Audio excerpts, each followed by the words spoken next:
여러분 안녕하세요. 2학기 사회 1단원 세계 여러 나라의 자연과 문화 6에서 7차시 수업을 시작하도록 하겠습니다. 교과서 24쪽을 펴주시기 바랍니다. 지난 시간에는 우리 지구에 있는 6개의 대륙에 각각 어떤 나라들이 속해 있는지 공부해 보았습니다. 어떤 나라들이 어떤 대륙에 속해 있었는지 간단히 복습 한번 해볼까요?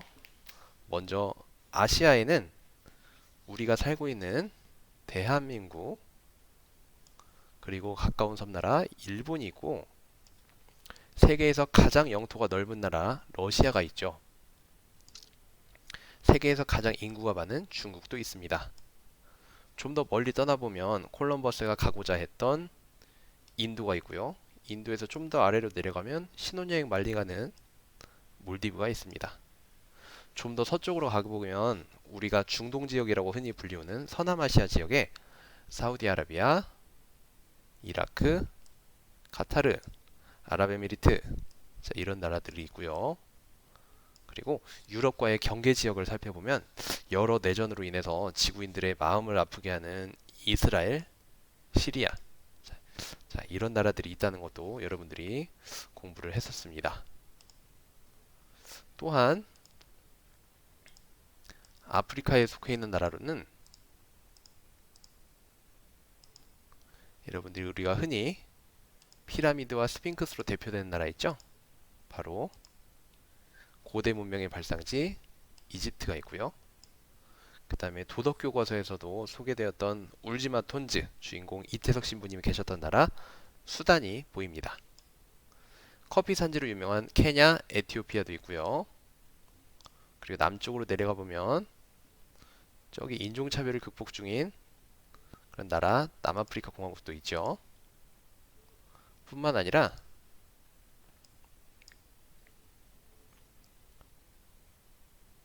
애니메이션 소재로 쓰여가지고 엄청 화제가 되었던 마다가스카르, 그리고 바로 옆에 이웃 아름다운 이웃 나라 모리셔스도 여러분들이 볼 수가 있습니다.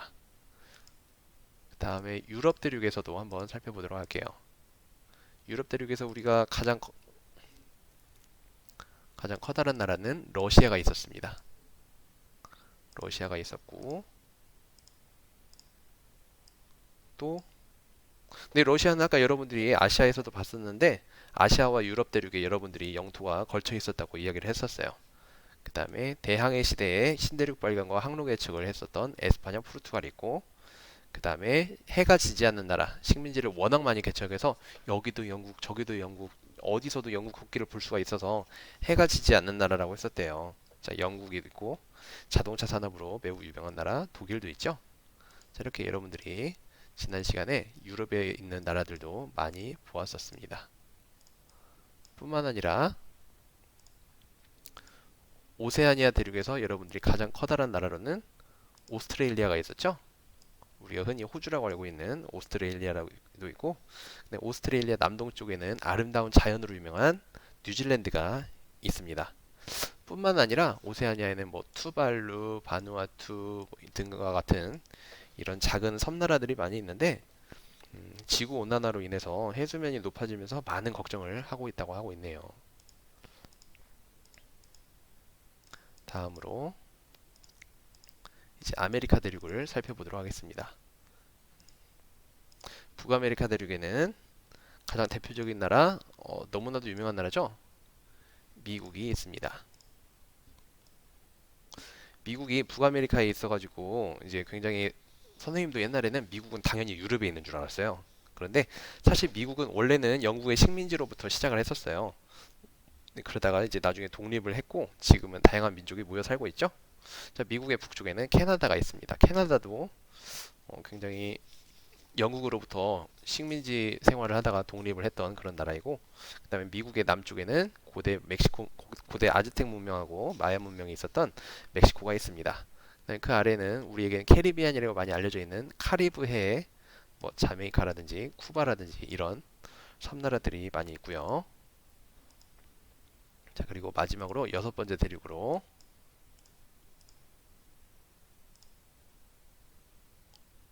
남아메리카가 있습니다. 남아메리카에는 축구 좋아하는 친구들은 많이 알 거예요. 축구로 유명한 라이벌 국가 있죠? 브라질하고 아르헨티나가 있죠. 브라질과 그리고 아르헨티나 뿐만 아니라 높은 산악 지형으로 굉장히 유명한 페루, 볼리비아도 있고 그 다음에 남북으로 길게 뻗어 있어가지고 한 나라 안에서 봄, 여름, 가을, 겨울을 모두 느낄 수 있다고 전해지는 칠레 이런 나라들도 있습니다. 여러분들 1학기 사회에서 우리나라와 커피 관련된 그런 협약, 경제적 협약 그리고 협력을 하고 있는 나라 콜롬비아도 있고요. 이렇게 여러 나라들이 어떤 대륙이 있는지를 여러분들이 지난 시간에 공부를 해보았습니다. 이렇게 우리가 살고 있는 6개의 대륙에는 다양한 나라들이 있고 서로 영토의 모양이라든지 영토의 면적이라든지 이런 것들이 굉장히 다양한데요. 이번 시간에는 여러분들이 세계지도, 지구본, 디지털 영상지도를 보면은 나라마다 영토의 면적하고 모양이 서로 다르다는 것을 쉽게 알 수 있을 겁니다. 교과서 24쪽을 보시면 세계 여러 나라의 면적에 대해서 표시를 해두었어요. 세계에서 가장 영토가 넓은 나라는 러시아죠. 자, 첫 번째 가장 영토가 넓은 나라는 러시아인데 면적이 무려 1710만 제곱킬로미터에 달하다고 합니다. 우리나라가 이제 83위에 올라 있고 우리나라의 면적이 22만 제곱킬로미터니까 우리나라 영토 면적의 70배가 넘는 넓이라고 하네요. 실로 어마어마하죠. 자, 두 번째로는 러시아의 뒤를 이어서 두 번째로는 2위 캐나다, 3위는 미국, 4위는 아시아에 있는 중국, 5위는 남아메리카에 있는 브라질, 6위는 오세아니아에 있는 오스트레일리아, 7위는 아시아에 있는 인도, 8위는 남아메리카에 있는 아르헨티나, 9위는 아시아에 있는 카자흐스탄, 그리고 10위는 아프리카 대륙의 지중해하고 맞닿아 있는 알제리 순으로 이렇게 영토가 넓은 국가들을 여기에 교과서에 표시를 해두었네요. 세계에서 가장 영토의 면적이 좁은 나라도 한번 살펴볼까요? 세계에서 가장 영토의 면적이 가장 좁은 나라는 바티칸 시국이라고 하는 나라입니다. 이탈리아에 있는 로마시 안에 위치해 있는 나라로서 가톨릭 교회 총지휘자인 교황이 거주를 하는 나라예요. 나라의 면적은 0.44제곱킬로미터밖에 되지 않고 국민이 1000여 명밖에 되지 않는다고 하네요. 우리나라 여의도 크기의 6분의 1 정도밖에 되지 않지만 가톨릭의 총 본산인 만큼 해외에서 많은 사람들이 찾아온다고 합니다. 우리나라 영토의 면적은 약 22만 제곱킬로미터로서 세계에서 83번째로 넓다고 합니다. 우리나라 영토의 면적과 비슷한 나라로는 아시아 대륙에 있는 라오스 그리고 남아메리카 대륙의 가이아나 이런 나라들이 있겠네요.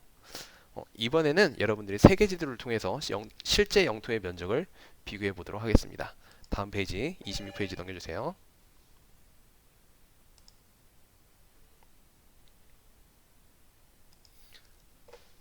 자, 교과서 26페이지를 보시면 여러분들이 세계 지도로 실제 영토의 면적을 비교해보는 방법에 대해서 여러분들이 함께 공부를 해보도록 하겠습니다.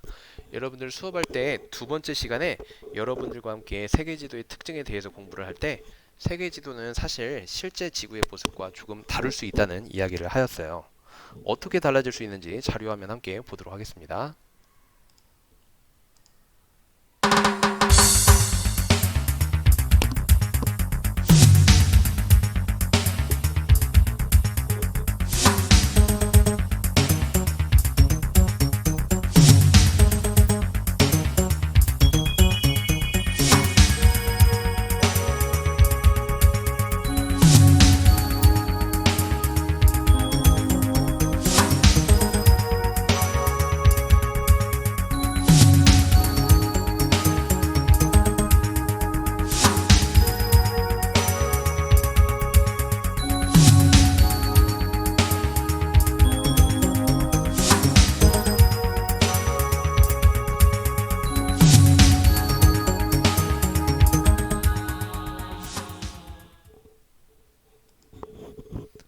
여러분이 자료에서 보신 것처럼 둥근 지구를 직사각형의 종이에 반듯하게 펼치게 되면 적도에서 멀리 떨어져 있는 러시아라든지 이런 고위도 국가들은 실제보다 땅의 면적이 부풀려지고 형태도 실제와 달라지게 됩니다. 세계 지도에서 영국과 우리나라를 비교를 해보게 되면 영국이 더 커 보이지만 실제 한반도의 면적은 영국하고 비슷하다고 하죠. 대한민국을 영국 옆에 한번 붙여놓고 이렇게 되면 실제 영국의 변종하고 거의 비슷하다는 것을 우리가 알 수 있습니다.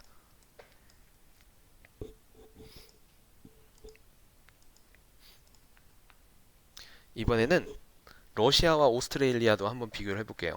러시아가 오스트레일리아보다 훨씬 커 보이죠? 그런데 막상 이렇게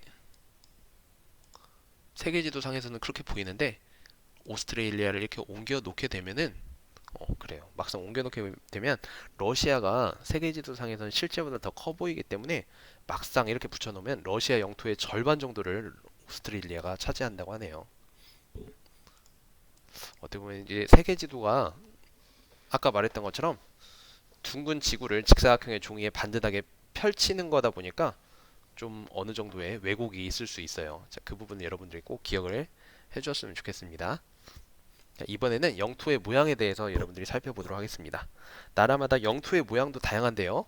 교과서 27쪽에 있는 것처럼 아라비아 반도에 위치해 있는 사우디아라비아 같은 경우는 국경선이 굉장히 단조로운 편이에요. 반대로 대서양 북쪽에 있는 유럽 대륙에 있는 아이슬란드는 빙하의 영향으로 인해서 해안선이 굉장히 복잡한 편입니다. 그리고 남아메리카에 있는 아르헨티나 같은 경우에는 남과 북으로 길게 뻗어 있는 모양이고, 그리고 아프리카 대륙에 있는 탄자니아 같은 경우는 굉장히 둥근 모양으로 이렇게 되어 있어요. 자, 그런 것처럼 좀 나라의 영토 모양이 독특한 나라들이 있는데 29쪽에 나와 있는 이탈리아의 영토는 어떤 모양하고 비슷한가요? 아, 맞아요. 그래요. 우리가 신고 있는 장화와 굉장히 비슷한 모양이죠?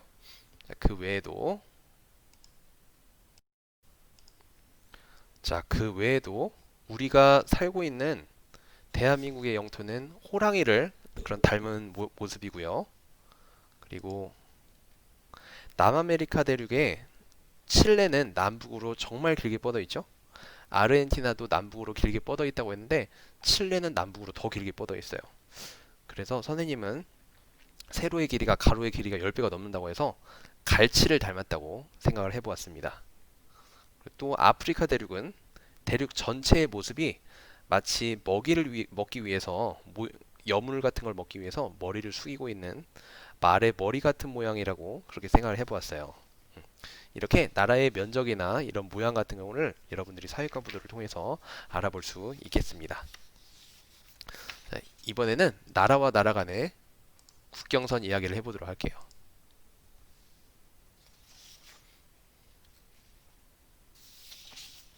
대부분의 나라들은 나라 사이의 국경선을 산지나 강과 같은 지형적 특성을 바탕으로 정하기 때문에 들쭉날쭉한 곡선인 경우가 굉장히 많습니다.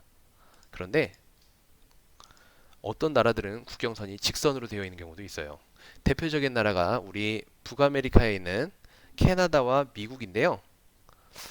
캐나다와 미국의 이야기를 여러분들이 한번 보면 국경선이 이렇게 반듯반듯하게 되어 있습니다. 동부의 일부 지역을 제외하고는 북위 49도에 맞추어서 직선으로 정했다고 하는데요. 캐나다와 미국은 각각 영국의 식민지였습니다. 그런데 미국이 먼저 독립을 하고 캐나다가 나중에 독립을 하는 과정에서 영국과의 조약을 통해서 국경선을 정하였다고 하네요.